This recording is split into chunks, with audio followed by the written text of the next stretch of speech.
The day I watched a grown woman beat my disabled daughter's therapy dog until my little girl fainted from shock, I learned that a mother's love can turn into burning rage in seconds. This is the story of how one cruel neighbor destroyed our peace but couldn't break our hearts. Before watching full story, comment below from where you watching. Also like and subscribe for more stories. My name is Sarah, and I need to tell you about the worst day of my life. The day that changed everything for me and my 8-year-old daughter Emma. The day that showed me how cruel people can be, and how a mother's love can turn into burning rage in just seconds. Emma was not like other children. She was born with a condition that made her different. Her mind worked slower than other kids her age. Simple things that came easy to others were mountains for her to climb. But Emma had the purest heart I had ever known. She loved everyone and everything with a joy that could light up the darkest room. Her best friend in the whole world was Buddy, a golden retriever we rescued 3 years ago. Buddy was not just a pet to Emma. He was her guardian angel, her comfort, her everything. When Emma felt scared or confused, she would bury her face in Buddy's soft fur, and somehow the world would make sense again. Buddy seemed to understand Emma in ways that even I sometimes could not. He would stay close when she had her difficult days, and celebrate with gentle tail wags when she learned something new. We lived in Maple Grove, a quiet neighborhood with tree-lined streets and white picket fences. It looked like the perfect place to raise a child. Most of our neighbors were kind, understanding people who had grown to love Emma and Buddy. They would wave when we walked by, and some would even stop to chat with Emma, always patient with her slow responses and excited stories. But then Margaret Wheeler moved in. Margaret was the type of woman who made rules for everyone else to follow. She was tall and thin, with sharp eyes that seemed to look for problems everywhere she went. She wore expensive clothes and drove a car that cost more than most people made in a year. Within a week of moving in, she had somehow gotten herself elected as the head of our homeowners association. The changes started small. New rules about trash can placement.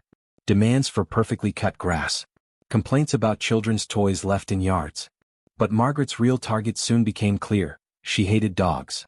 "This neighborhood is going downhill," she would say at every HOA meeting, her voice sharp like broken glass. "These animals are noisy, dirty, and dangerous. Property values are dropping because of them." I tried to avoid Margaret as much as possible, but our houses were only 3 doors apart. Every morning when Emma and I took Buddy for his walk, I could see Margaret watching from her window, her face twisted with disgust. The first real problem came on a Tuesday morning in September. Emma had been having a tough week at school. Her teacher said she was struggling more than usual with her reading, and some kids had been making fun of her during lunch. But Emma's face always brightened when she saw Buddy waiting by the door, his tail wagging like he had been counting the minutes until her return. "Mama, can we take Buddy to the park?" Emma asked, her words coming slowly like they always did. "He wants to play fetch." The park was just 2 blocks away, and Emma loved watching Buddy run free in the open space. We packed a small bag with water and Buddy's favorite tennis ball, and set off hand in hand down the sidewalk. Buddy walked perfectly beside Emma, never pulling on his leash. I had trained him well, knowing how important it was that Emma felt safe and in control. She held the leash with both hands, her face serious with concentration, proud to be responsible for her best friend. We were walking past Margaret's house when it happened. Margaret's front door flew open so hard it hit the wall behind it. She marched down her perfect stone pathway like a soldier going to war, her face red with anger. "Stop right there," she shouted, pointing a finger at us like we were criminals. Emma jumped at the loud voice and moved closer to me, her hand tightening on Buddy's leash. Buddy sensed the tension immediately and positioned himself protectively in front of Emma. "What's wrong, Mrs. Wheeler?" I asked, keeping my voice calm for Emma's sake. Margaret's eyes were wild with fury. "That beast relieved itself on my lawn yesterday. I saw it happen. This is completely unacceptable." I felt my heart sink. I always carried waste bags and cleaned up after Buddy, but maybe I had missed something. "I'm sorry if that happened. I always try to clean up, but if I missed..." "Missed?" Margaret screamed, her voice getting louder. "You didn't miss anything. You deliberately let that animal destroy my property. I have spent thousands of dollars on that lawn." Emma was trembling now, and I could see tears starting to form in her eyes. Loud voices and angry people always scared her, and she did not understand what was happening. "Please lower your voice," I said firmly. "You're scaring my daughter." Margaret's eyes shifted to Emma, and for a moment I thought I saw something that might have been shame. But it disappeared quickly, replaced by even more anger. "Your daughter needs to learn that actions have consequences. And so do you." Before I could respond, Margaret did something that changed our lives forever. She lunged forward and grabbed Buddy's leash, trying to yank it out of Emma's hands. "No!" Emma cried out, holding tight to the leash. "Buddy is mine." But Margaret was stronger than my 8-year-old daughter. She pulled hard and Emma stumbled forward. Buddy barked once, not aggressively but in confusion and fear. "See?" Margaret yelled triumphantly. "Aggressive? This animal is dangerous." And then she raised her hand high above her head. And it was her expensive leather purse, heavy with all the things important women carry. And she brought it down hard on Buddy's head. The sound was horrible. A dull thud that seemed to echo in the quiet morning air. Buddy yelped in pain and confusion, his body jerking from the blow. "Stop!"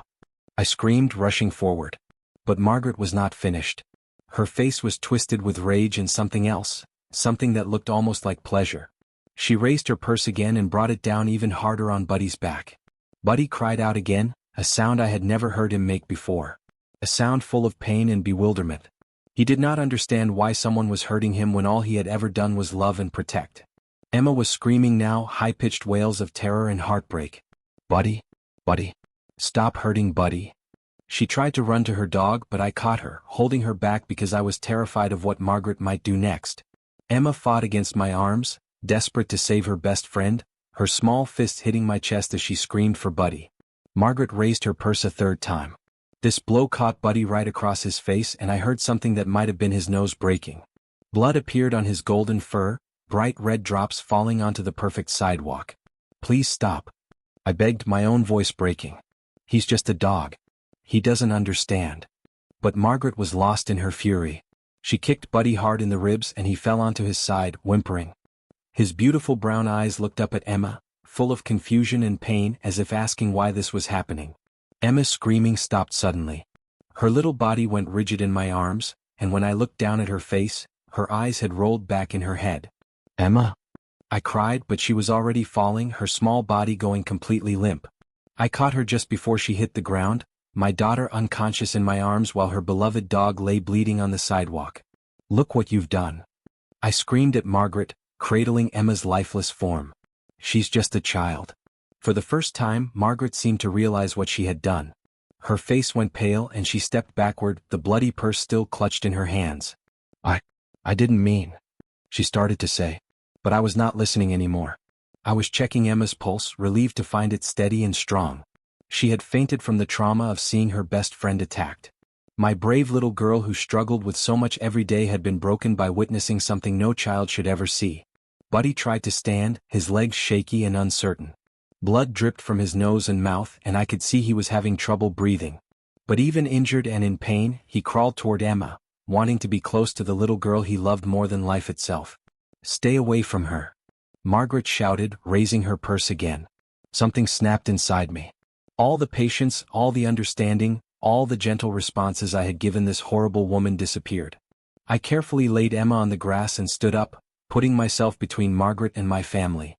"If you touch my dog or my daughter again, I will make you regret the day you were born," I said, my voice quiet but filled with a rage I had never felt before. Margaret must have heard something in my tone that scared her, because she backed away, suddenly looking uncertain. Neighbors were coming out of their houses now, drawn by the screaming and crying. Mrs. Patterson from next door came running with a wet towel for Emma's face. Mr. Johnson from across the street knelt beside Buddy, his gentle hands checking for serious injuries.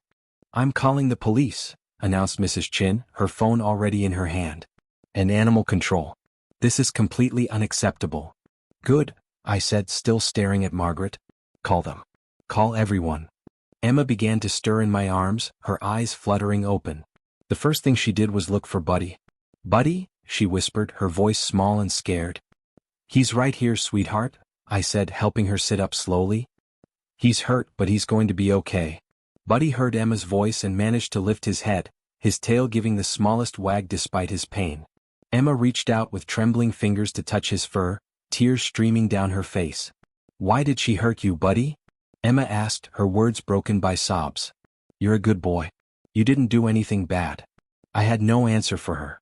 How do you explain to a child with special needs that sometimes adults do terrible things for no good reason? How do you help her understand cruelty when her own heart knows only love? The police arrived within 10 minutes, followed closely by paramedics and animal control officers. The paramedics checked Emma carefully while a veterinarian examined Buddy. Margaret stood on her perfect lawn, trying to explain to the police officer why she had attacked a dog in front of a disabled child. The animal was aggressive, she kept saying. It was a threat to the neighborhood. But the witnesses told a different story. Mrs. Patterson had seen everything from her window. Mr. Johnson had video from his security camera. The truth was clear. Margaret had attacked an innocent animal and traumatized a vulnerable child for no reason other than her own anger and hatred. Buddy had a broken nose and 2 cracked ribs, but the vet said he would recover. Emma had no physical injuries, but I worried about the emotional scars this would leave on her already fragile mind. The police officer was a kind man with children of his own. He knelt down to Emma's level and spoke in a gentle voice. "I'm very sorry this happened to you and Buddy," he said. "The lady who hurt Buddy is going to be in trouble for what she did. No one is allowed to hurt animals or scare children." Emma looked up at him with her innocent eyes, still not really understanding why someone would want to hurt her best friend. "Will Buddy be safe now?" she asked. "Yes, sweetheart," the officer promised. "Buddy will be safe." But as we walked home that day, Emma holding my hand while I carried Buddy in my arms, I wondered if any of us would ever feel truly safe again. The news spread through our neighborhood like wildfire. By evening, our doorbell was ringing constantly with visitors bringing food, flowers, and offers to help. The local news station wanted to interview us. The story of the HOA president who attacked a disabled child service dog made people angry in ways that surprised me. Emma did not understand why strangers wanted to talk to her about what happened. She just wanted to stay close to Buddy, who was resting on a soft blanket in our living room with his ribs bandaged and his poor swollen face making him look like a different dog. "Mama," Emma said that night as I tucked her into bed, "why are some people mean?" It was a question I had asked myself many times over the years, watching Emma struggle in a world that was not always kind to people who were different. "I don't know, baby," I said honestly. "Sometimes people get angry and do things they shouldn't do. But Buddy never did anything wrong," Emma said, her voice getting smaller. "He's the best dog in the world." "Yes, he is," I agreed, kissing her forehead. "And everyone knows that now." The next few days were a blur of phone calls from lawyers, reporters, and concerned neighbors. Margaret had been arrested and charged with animal cruelty and child endangerment. The Homeowners Association had voted to remove her as president immediately. But none of that mattered to Emma. All she cared about was that Buddy was getting better. She spent hours sitting beside him, reading him stories in her slow, careful voice and sharing her crackers with him at snack time. Buddy was healing physically, but I could see changes in him that broke my heart. He was more cautious now, staying closer to Emma and me when we went outside. His tail did not wag quite as much as it used to, and he would sometimes wake up whimpering from dreams that I imagined were filled with the memory of that terrible morning. Emma was changing too. She had always been a trusting child who saw good in everyone, but now she would look around nervously when we walked down the street. She asked me several times if the mean lady was coming back, and I had to reassure her over and over that Margaret could not hurt her or Buddy anymore. The court case took several months to resolve. Margaret's expensive lawyers tried to claim that she had acted in self-defense, that Buddy had been threatening her. But the video evidence was clear, and witness after witness testified about what they had seen. I had to testify too, describing that horrible morning and explaining to the judge how the attack had affected Emma and Buddy. It was one of the hardest things I had ever done, reliving those moments while Margaret sat at the defendant's table, her face showing no remorse for what she had done to my family. Emma was supposed to testify as well, but the judge decided it would be too traumatic for her. Instead, he watched a video of Emma talking to a child psychologist about what happened. Even in that sterile courtroom with lawyers and reporters and curious strangers filling the benches, I could see people crying as they listened to my daughter's innocent voice describing the attack on her best friend. Margaret was convicted on all charges. She was sentenced to 6 months in jail, 2 years probation, and ordered to pay all of Buddy's medical expenses plus damages for Emma's therapy. She was also banned from owning pets and required to stay away from our family permanently. But the legal victory felt hollow. What I really wanted was to undo that day, to go back and take a different route to the park, to somehow protect Emma from seeing the cruelty that existed in the world. Emma's therapist said it would take time for her to process what happened. Children with special needs often struggle with traumatic events longer than other kids, and Emma's trust had been shattered in a way that might never fully heal. But there were good days too. Days when Emma would laugh at Buddy's silly antics, or when she would proudly tell someone new about her brave dog who protected her no matter what. Buddy's physical wounds healed completely, and while he remained more cautious than before, his love for Emma never wavered. The neighborhood changed after that day. People were kinder to each other, more aware of how their actions affected their neighbors. Children would stop to pet Buddy when we walked by, and their parents would tell them the story of the brave dog who taught everyone about courage and love. Emma went back to school after taking a week off to recover. Her teacher said some of the kids who had been mean to her before were nicer now, having heard about what happened. They understood that Emma was special in ways that had nothing to do with how fast she could read or write. One day about 6 months after the attack, we were walking past the house where Margaret used to live. The new owners had moved in and turned the pristine lawn into a beautiful garden with flowers and bird baths. Emma stopped and looked at the spot where Buddy had been hurt. "Mama," she said thoughtfully, "I'm glad that mean lady is gone. But I'm not mad at her anymore." I looked down at my daughter in surprise. "You're not?" Emma shook her head, her hair catching the sunlight. "Daddy always said that being mean makes people sad inside. I think she was very sad and that's why she hurt Buddy. I hope she learns to be happy so she won't want to hurt anyone else." The wisdom of my 8-year-old daughter took my breath away. Here was a child who had been traumatized by an adult's cruelty, and she had somehow found forgiveness in her heart. Not the kind of forgiveness that excuses bad behavior, but the kind that frees you from carrying anger and hatred. Buddy wagged his tail and pressed against Emma's legs as if he agreed with her words. Maybe dogs understand forgiveness better than humans do. Maybe that's one of the many gifts they give us. We continued our walk, Emma chattering happily about a butterfly she had seen and a song she had learned in music class. Buddy trotted beside her, his head held high and his tail wagging with the joy of a perfect spring morning. That night, as I watched Emma and Buddy sleeping together on the living room floor, Emma's small hand resting on Buddy's golden fur, I thought about the lessons that terrible day had taught us. I learned that a mother's love can be fierce and protective in ways I never imagined. I learned that communities can come together to protect their most vulnerable members. I learned that healing takes time, but it is possible. Emma learned that not all people are kind, but that does not mean she should stop being kind herself.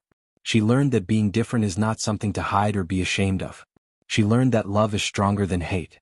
And Buddy learned that even when bad things happen, the people who love you will always be there to take care of you. He learned that being brave does not mean you are never scared, it means you protect the ones you love even when you are scared. The scar on Buddy's nose faded to a thin white line that was barely visible unless you knew to look for it. Emma's emotional scars took longer to fade, but with therapy and love and the healing power of time, she began to trust the world again. Margaret served her sentence and moved away from our city. I never saw her again and I was glad. Not because I continued to hate her but because her absence meant my family was safe. Emma was right, forgiveness is important but that does not mean you have to put yourself in danger. Years have passed since that terrible morning. Emma is older now, still facing challenges but growing stronger every day. She volunteers at the local animal shelter, reading stories to the dogs and cats waiting for their forever homes. Her special way of understanding animals has become a gift she shares with others. Buddy is getting gray around his muzzle now, moving a little slower on their daily walks. But his love for Emma burns as bright as ever, and he still sleeps beside her bed every night, guardian angel duty never ending. People sometimes ask me if I regret moving to that neighborhood, if I wish we had lived somewhere else where Emma would have been safe from people like Margaret. But I always tell them no. Because it was there that Emma learned one of life's most important lessons, that there will always be people who try to hurt you because you are different, but there will also always be people who will stand up and protect you. The Mrs. Pattersons and Mr. Johnsons of the world far outnumber the Margarets. It was there that Buddy proved himself to be not just a pet, but a member of our family worthy of the love and loyalty we give to those we cherish most. And it was there that I learned the true meaning of being a mother, not just caring for your child when times are easy, but standing between them and the cruelties of the world, fighting for their right to be safe and loved exactly as they are. The day Margaret attacked Buddy was the worst day of our lives. But in some strange way, it was also the day we discovered just how strong love can make you, and just how many people in this world are good and decent and willing to help when help is needed. 3 years have passed since that terrible morning. Emma is 11 now, and while she still faces daily challenges with her special needs, she has grown into a remarkably wise and compassionate young girl. The attack changed her, but it did not break her spirit. She started a small program at her school called Buddy's Friends, where children learn about kindness to animals and people who are different. Emma stands in front of her classmates, no longer the scared little girl who used to hide behind me, and tells them about the importance of protecting those who cannot protect themselves. "My dog Buddy taught me that love is the strongest thing in the world," she tells them in her slow, careful way. Even when someone hurt him really bad, he still loved everyone. That's what heroes do. The children listen with wide eyes as Emma shows them pictures of Buddy recovering from his injuries, and they cheer when she tells them how the whole neighborhood came together to help.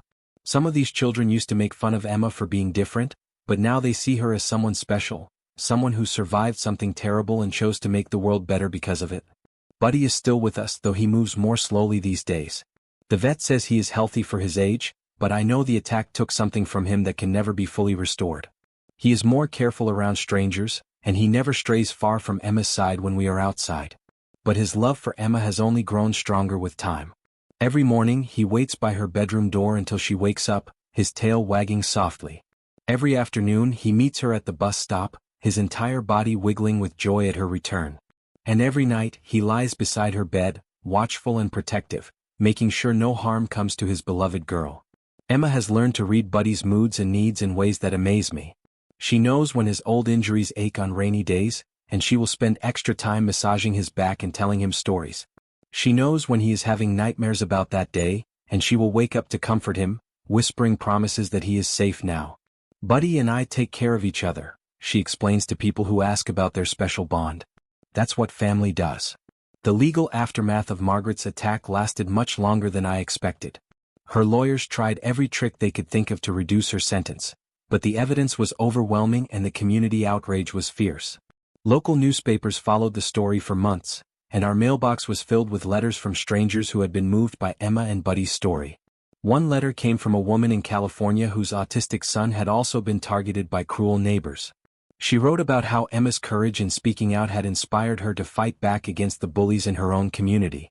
Another came from an elderly man whose service dog had been attacked in a parking lot, and who found hope in our story of healing and justice. I realized that our painful experience had somehow touched people across the country, giving them strength to face their own battles against cruelty and ignorance. Emma was becoming a symbol of resilience, though she was too young to fully understand the impact her story was having on others. The most meaningful letter came from a group of children at a special needs school in Texas. They had heard Emma's story and decided to start their own program to educate their community about service animals and the people who need them. Their teacher wrote that Emma's bravery had inspired an entire generation of special needs children to speak up for themselves and others. Margaret was released from jail after serving 4 months of her 6-month sentence. She violated her probation almost immediately by trying to contact us through social media, sending messages that ranged from fake apologies to angry rants blaming Emma and Buddy for ruining her life. The probation officer took these violations seriously, and Margaret was sent back to jail to serve the remainder of her sentence plus additional time for harassment. Her final message before being arrested again was a long, rambling post on Facebook where she claimed to be the real victim of the situation. "That child is not normal," she wrote, apparently forgetting that her social media was being monitored. "People like that should not be allowed to have dangerous animals. I was protecting the neighborhood from a vicious dog and a disturbed child." The post was screenshot and shared thousands of times before it was deleted, sparking outrage from disability rights advocates and animal lovers across the country. Margaret's employer, a high-end real estate company, fired her immediately. Her own family issued a public statement distancing themselves from her actions and expressing support for Emma and our family. I felt no satisfaction in Margaret's continued downfall. If anything, I felt sorry for her. She had thrown away her freedom, her career, and her relationships with her own family because she could not let go of her hatred for a disabled child and her therapy dog. Emma, with the wisdom that sometimes comes from innocence, summed it up perfectly. She made herself into a person that nobody wanted to be around. That must make her feel very lonely. The neighborhood where Margaret had once ruled with an iron fist transformed completely in her absence. The new HOA president was Mrs. Patterson, the kind woman who had rushed to help Emma on that terrible morning. Under her leadership, the association focused on building community rather than enforcing petty rules. They organized monthly potluck dinners where neighbors could get to know each other better. They started a community garden where children like Emma could learn about growing things and caring for living creatures. They even designated a special area of the neighborhood park as a memorial to victims of animal cruelty, with a beautiful stone bench where Emma and Buddy often sit together. The bench has a plaque that reads, "In memory of all innocent creatures who have suffered, and in honor of those who speak for the voiceless." Emma helped choose the words, insisting that it should be about helping others rather than remembering hurt. Emma's therapy sessions gradually decreased from twice a week to once a month as she learned to process what had happened to her and Buddy. Her therapist, Dr. Martinez, became like a second mother to Emma, helping her understand that the trauma she experienced was not her fault and that healing was possible. Emma has one of the most resilient spirits I have ever encountered, Dr. Martinez told me during one of our sessions. What happened to her was terrible, but she has chosen to let it make her stronger rather than bitter. That is a remarkable gift. Dr. Martinez was right. Instead of becoming fearful and withdrawn, Emma had become more determined to make the world a kinder place. She volunteered at the animal shelter every weekend, reading to the dogs and cats waiting for homes. Her slow, gentle voice seemed to calm even the most anxious animals, and several shelter workers commented on her natural ability to connect with creatures who had been hurt or abandoned. One Saturday morning at the shelter, Emma was reading to a group of puppies when a new volunteer arrived for training. The woman looked familiar, but it took me a moment to recognize her. She was Margaret's sister, Catherine. Catherine had seen Emma's story on the news and felt compelled to do something positive to balance out the harm her sister had caused. She had been volunteering at various animal shelters for months, trying to make amends for Margaret's cruelty. "I know I can never undo what my sister did," Catherine said to me quietly, tears in her eyes. "But maybe I can help some other animals in need. Maybe I can show that not everyone in my family is like her." Emma, overhearing our conversation, looked up from the puppy she was petting. She studied Catherine's face for a long moment, then smiled. "You look sad," Emma said in her direct way. "Are you okay?" Catherine knelt down to Emma's level, her voice shaking. "I'm sad because someone in my family hurt you and Buddy. I'm sorry that happened to you." Emma considered this seriously, then reached out and patted Catherine's hand. "It's okay. You didn't hurt us. And look, now you're helping puppies. That makes me happy." Catherine began crying then, overwhelmed by the forgiveness of a child she had never met but whose life her sister had tried to destroy. Emma, with the natural compassion that defined her character, sat beside Catherine and let her cry, occasionally patting her shoulder the same way she comforted Buddy when he was upset. From that day forward, Catherine became a regular fixture at the animal shelter, working alongside Emma every weekend. She helped with feeding, cleaning, and socializing the animals, but her favorite job was listening to Emma read stories to the shy or traumatized creatures who needed extra love. Emma's reading had improved dramatically since the attack, perhaps because she was so motivated to share stories with animals who needed comfort. Her teacher at school said it was remarkable progress for a child with her learning differences, but I knew the real reason. Emma had found her purpose in helping others heal from trauma. Buddy accompanied us to the shelter whenever possible, serving as a therapy dog for animals who were afraid of humans. His gentle nature and patient temperament made him perfect for the job, and the shelter director often said that Buddy was their secret weapon in rehabilitating scared or aggressive animals. "There's something magical about Buddy," she explained. "Other animals seem to sense that he has been through something difficult too, and they trust him in ways they don't trust humans or other dogs who haven't experienced trauma." Watching Buddy work with frightened shelter animals, I was amazed by his capacity for healing others while still carrying his own scars. He would lie patiently beside a cowering dog until it felt brave enough to approach him, or play gently with puppies who had never learned to trust. His own experience with cruelty had somehow given him the ability to help others overcome theirs. Emma noticed this too, and it reinforced her belief that difficult experiences could be transformed into something positive. "Buddy uses his hurt to help other animals," she observed one day as we watched him comfort a dog who had been rescued from a fighting ring. "Maybe that's why bad things happen sometimes, so we can learn how to help when bad things happen to someone else." Her words stayed with me for days. My 11-year-old daughter, who still struggled with basic math and reading, had somehow grasped a profound truth about human nature and the meaning of suffering. She understood that pain could be transformed into purpose, that victims could become healers, that love could grow stronger in places where it had been damaged. As Emma's 12th birthday approached, she made an unusual request. Instead of a traditional party with friends and cake, she wanted to organize a fundraiser for the animal shelter. She had been saving her allowance money for months and wanted to use her birthday as an opportunity to help animals in need. "I have everything I need," she explained when I asked if she was sure about giving up a regular birthday party. "I have you and Buddy and a house and food and people who love me. The animals at the shelter don't have those things yet." We planned what Emma called a birthday for Buddy's friends, a community event at the local park where people could meet adoptable animals, learn about animal care, and donate supplies or money to the shelter. Emma designed the flyers herself, drawing pictures of dogs and cats with the words, Help animals find love, written in her careful handwriting. The response was overwhelming. Local businesses donated food and prizes for a raffle. The newspaper wrote a feature story about Emma's party. Families came from all over the city to support her cause and meet the animals she cared so much about. On the day of the party, more than 300 people showed up. Emma stood on a small stage with Buddy beside her, speaking into a microphone for the first time in her life. Her voice was quiet and careful, but her words carried across the crowd.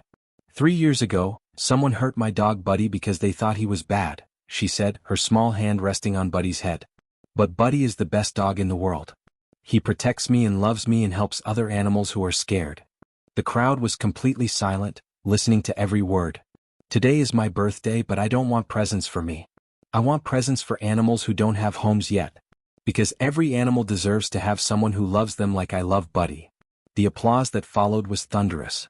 People were crying, laughing, and cheering all at once. Emma smiled shyly and waved, then sat down beside Buddy and hugged him tight. The fundraiser raised more than $15,000 for the animal shelter. More money than they typically received in 6 months of regular donations. But more importantly, it found homes for 18 animals that day, including several who had been waiting for adoption for over a year. As the sun set on Emma's birthday party, we sat together on the memorial bench that had been dedicated to victims of animal cruelty.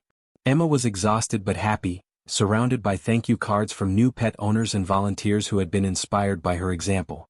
This was the best birthday ever, she said, leaning against my shoulder with Buddy's head in her lap. I think Daddy would be proud of us. Her mention of her father, who had died in a car accident when she was 4, surprised me. Emma rarely talked about him anymore, though I knew she still missed him terribly. Why do you think Daddy would be proud? I asked gently.